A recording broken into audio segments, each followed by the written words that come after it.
శ్రీమాత్రే నమః. నారాయణి టాక్స్ ప్రేక్షకులకు స్వాగతం.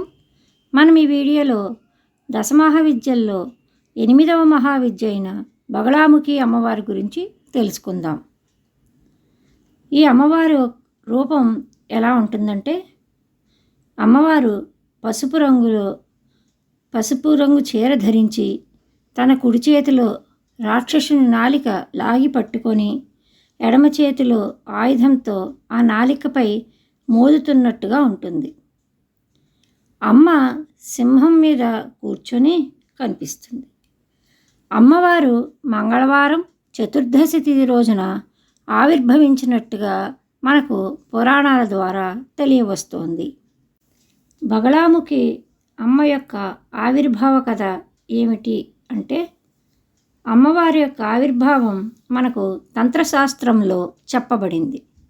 ఒకనాడు బాగా పెద్ద ప్రళయం లాంటి తుఫాను వచ్చి మొత్తం అంతమైపోతుందేమో అన్న సమయంలో బ్రహ్మ మహేశ్వరులు మిగిలిన దేవతలు అందరూ కలిసి విష్ణుమూర్తి వద్దకు వచ్చి ప్రార్థిస్తే, అప్పుడు విష్ణుమూర్తి ఈ విపత్తును నివారించదగ్గ శక్తి కోసం నేను తపస్సు చేస్తాను అని అక్కడ నుండి బయలుదేరి సరి అయిన స్థలం కోసం అన్వేషించసాగగా స్వామికి ఒక చోట హరిద్రాకొలను కనబడింది. అక్కడ అమ్మవారి కోసం ఆ తీర ప్రాంతంలో తపస్సు చెయ్యగా అమ్మవారు పీతవర్ణంతో దర్శనమిచ్చి విష్ణుమూర్తి యొక్క ప్రార్థన స్వీకరించి మొత్తం ఆ ప్రళయం లాంటి తుఫానును స్తంభింపచేసి సృష్టిని కాపాడింది. అందువల్ల అమ్మను స్తంభన దేవత అని అంటారు. అమ్మకు ఇంకో పేరు పీతాంబరి అని అంటారు. ఇంకో కథనం ప్రకారం అమ్మవారి యొక్క ముఖం పక రూపంలో ప్రత్యక్షమైనప్పుడు ఉందని, అందువల్ల అమ్మవారిని బగళాముఖి అని అంటారని తెలియవస్తోంది. కానీ ఈ రూపంతో అమ్మ మనకు ఎక్కడ దర్శనమివ్వడం కనబడదు. అమ్మవారికి సర్వత్రా వటక భైరవుడు సహాయకారిగా ఉంటాడు. వీరు అష్టాంగ భైరవుల్లో ఒకరు. ఇంకో చోట బగళ అనునది వగల అను పదము నుండి ఉత్పన్నమైందని, వగల అంటే కష్టం అని అర్థం. దాన్ని రాను రాను బగళగా వ్యవహారంలోకి వచ్చింది. మనలో ఉన్న అన్ని భయాలను కష్టాలను స్తంభింపచేసి అంతర్గత శత్రుజయానికి అమ్మ అనుగ్రహిస్తుంది అని దీని యొక్క అర్థం.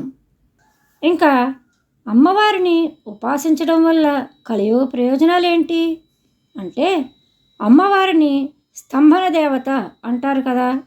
అంటే అమ్మ మంత్ర తంత్ర ప్రయోగాల వల్ల ఎదుటివారి యొక్క ఆలోచనలను, వాక్కు, ఆరోగ్యం, ఐశ్వర్యం ఇలా ఏమైనా కూడా, అంటే గాలి, నీరు, నిప్పు ఇలా పంచభూతాలను కూడా అమ్మ యొక్క మంత్రబలంచే స్తంభింపవచ్చును.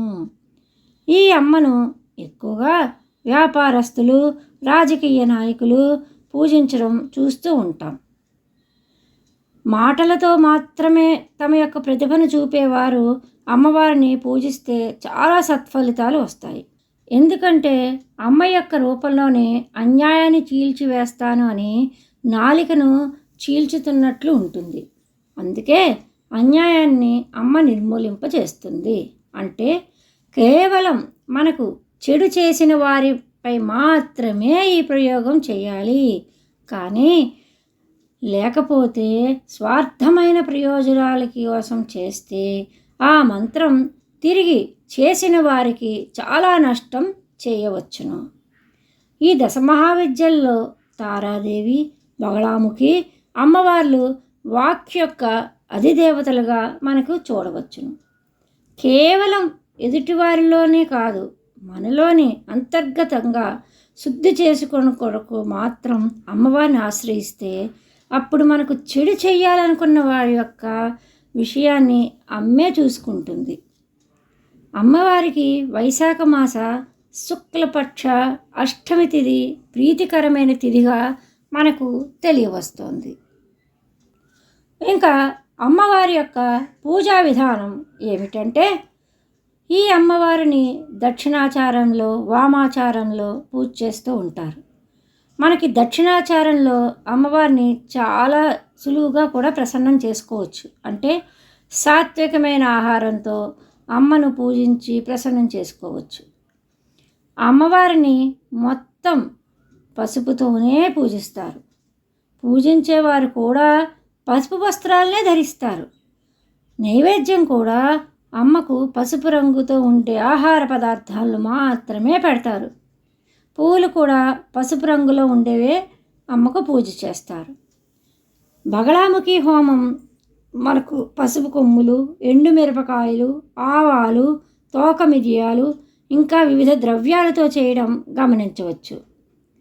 ఈ హోమం ప్రత్యేకత ఏమిటంటే అన్ని హోమాలు ఆవ నెయ్యితో చేస్తే ఈ బగళాముఖి హోమం మాత్రం ఆవ నూనెతో చేస్తారు. ఇంకో విశేషం ఏమిటంటే చెప్పమంటారా అండి? ఈ హోమం జరుగుతున్న సమయంలో మనకు ఎటువంటి ఘాటు తుమ్ములు రానే రావు. అది అమ్మ యొక్క శక్తి అని చెప్పవచ్చు. నేను స్వయంగా ఈ హోమంలో కూర్చున్నప్పుడు నేను స్వయంగా ఆ అమ్మ యొక్క మహత్యం చూశాను, అనుభవపూర్వకంగా చెప్పగలుగుతున్నాను. ఇంకా అమ్మవారిని ఎవరెవరు పూజించారు అన్నది చూద్దాం. అమ్మవారిని మొదట సృష్టించిన బ్రహ్మదేవుడు ఉపాసించి అమ్మను దర్శించి ప్రకృతిలో ప్రతిదాన్ని వాటి వాటి ప్రదేశాల్లో ఉండేలాగా అమ్మ చూస్తూ వచ్చింది. అప్పుడు బ్రహ్మ అమ్మవారి యొక్క శక్తిని కళ్ళారా చూశారు. ఆ తరువాత విష్ణుమూర్తి, దత్తాత్రేయుల వారు, పరశురాముడు మొదలగు వారు అందరూ కూడా అమ్మను ఉపాసించిన వారే. పూర్వం మనకు ఎక్కువ పండితుల సదస్సులు ప్రతి రాజ్యంలో ప్రతి గ్రామంలో కూడా జరుగుతూ ఉండేవి. కొంతమంది పండితులు బగళా ఉపాసన చేసి ఎదుటివారి యొక్క వాక్కును స్తంభింపజేసి వారి వాదనలో వారే గెలిచేలాగా చేస్తూ ఉండేవారంట. అంతేకాకుండా మనకు ఇదివరకు రోజుల్లో గారడీ విద్యలు అనేవి ఉండేవి.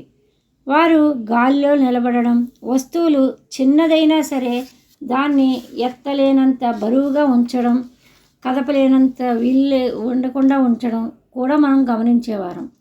అటువంటిది అమ్మవారి యొక్క ఉపాసన వల్లే జరుగుతుంది అని కొంతమంది పూర్వీకులు చెప్పగా తెలియవస్తోంది. ఈ అమ్మవారు రాజరాజేశ్వరీ దేవికి దండనాయికగా ఉండి సర్వశత్రు స్తంభన చేసినట్లు పురాణాల్లో మనకు తెలియజేస్తోంది. ఈ అమ్మవారిని ఉపాసన చేసిన వారు అంతర్గతమైన అహంకారంతో కూడిన వాక్కు వల్ల ఏర్పడే ఇబ్బందులు ఉండకుండా ఉండేందుకు ముందుగానే అమ్మను మంత్రసాధన చేస్తే ఎక్కడైనా వారి మాట చాలా శక్తివంతంగా ప్రభావవంతంగా ఉంటుంది. అమ్మవారిని ఒకటే కోరాలండి, అన్యదా శరణం నాస్తి త్వమేవ శరణం మమ, అంతే. అలా అనుకున్నప్పుడు అమ్మ మనలందరినీ అనుగ్రహిస్తుంది.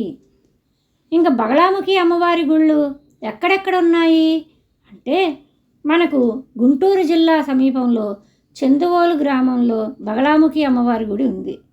ఇక్కడ మనం మహా లలితా త్రిపుర సుందరి బాలారూపంలో నిత్యం తన ఇంట్లో తిరుగాడుతూ నిత్యం అమ్మతో మాట్లాడే తాడేపల్లి రాఘవనారాయణ శాస్త్రి గారి యొక్క స్వగ్రామం కూడా ఇదే అని మనకి తెలిస్తే చాలా ఆనందంగా ఉంటుందండి. ఒక్కసారైనా సరే ప్రాతకాలం ఆ వారిని స్మరిస్తే బాలా త్రిపుర సుందరి యొక్క అనుగ్రహం మనకు లభిస్తుందని పెద్దలు చెప్పగా విన్నాను. తెలంగాణలో కూడా బగళాముఖి అమ్మవారి యొక్క పీఠం ఉంది. ఉత్తరాదిన అస్సాంలో కామాఖ్యలో బగళాముఖి పీఠం ఉంది. బగళాముఖి అమ్మవారిని అక్కడ కూడా దర్శించుకోవచ్చు. అంతేకాకుండా మన ఆంధ్రప్రదేశ్లోనే కాకుండా వివిధ జిల్లాల్లోనే కాకుండా మన భారతదేశంలో చాలా చోట్ల బగళాముఖి అమ్మవారి యొక్క పీఠాలు ఉన్నాయి. అమ్మవారి యొక్క పూజలు నిరంతరం జరుగుతూ ఉంటాయి. అమ్మవారి యొక్క పూజలు ఎవరైతే చేస్తారో వారికి ఎదుటివారి నుంచే కాదండి, వారి నుంచి వారికి కూడా రక్షణ లభిస్తుంది అని తెలియవస్తోంది. ఇంకా అమ్మవారిని జ్యోతిష్ శాస్త్రంలో ఎక్కడ మనం చూడవచ్చు అంటే జ్యోతిష్ శాస్త్రం ప్రకారం ఈ బగలాముఖి అమ్మవారు కుజగ్రహానికి ప్రతీకగా ఉంటారు. మనకు జ్యోతిష్యంలో శత్రు, రుణ, రోగం మొదలగు వారిని కుజుని యొక్క స్థానాలను బట్టి చెబుతూ ఉంటాం. అయితే ఈ అమ్మవారిని ఆశ్రయించడం వల్ల కుజ ప్రభావం తగ్గి మనకు సర్వశత్రు జయం కలుగుతుంది. చివరగా ఈ వీడియోని ముగించే ముందు నేను చెప్పేది ఏంటంటే, మనం ఏ ఉపాసన తీసుకున్నా మనం అమ్మవారిపై అచంచలమైన భక్తి ఉండాలండి. సరి అయిన గురువు యొక్క మంత్ర ఉపదేశంతో మాత్రమే, వారి యొక్క దిశానిర్దేశంతో మాత్రమే ఏ ఉపాసనైనా చెయ్యాలి. అప్పుడు తప్పులు జరగకుండా స్పష్టమైన ఫలితం మనకు కనిపిస్తుంది. ఏ మంత్రమైనా ఇవాళ తీసుకుంటే రేపు ఫలితం రాదు. దానిని దీర్ఘకాలికంగా జపిస్తూ అక్షర లక్షలు చేయాల్సి కూడా వస్తూ ఉంటుంది. ఈ వీడియో కేవలం ఒక అవగాహన కోసం మాత్రమే చేసింది. అందరూ ఉపాసన చేయలేరండి. అందుకనే అమ్మ యొక్క అనుగ్రహం, పూర్వజన్మ కర్మఫలం, గురువు యొక్క అనుగ్రహం, ఈ మూడు కలిసి వచ్చినప్పుడు మాత్రమే ఆ అద్భుతం జరుగుతుందని నేను గట్టిగా నమ్ముతాను. మనలాంటి సామాన్యులందరూ కూడా చక్కగా లలితా త్రిపుర సుందరిని లలితా సహస్రనామంతో నిత్యం పూజ చేసుకుంటే చాలండి.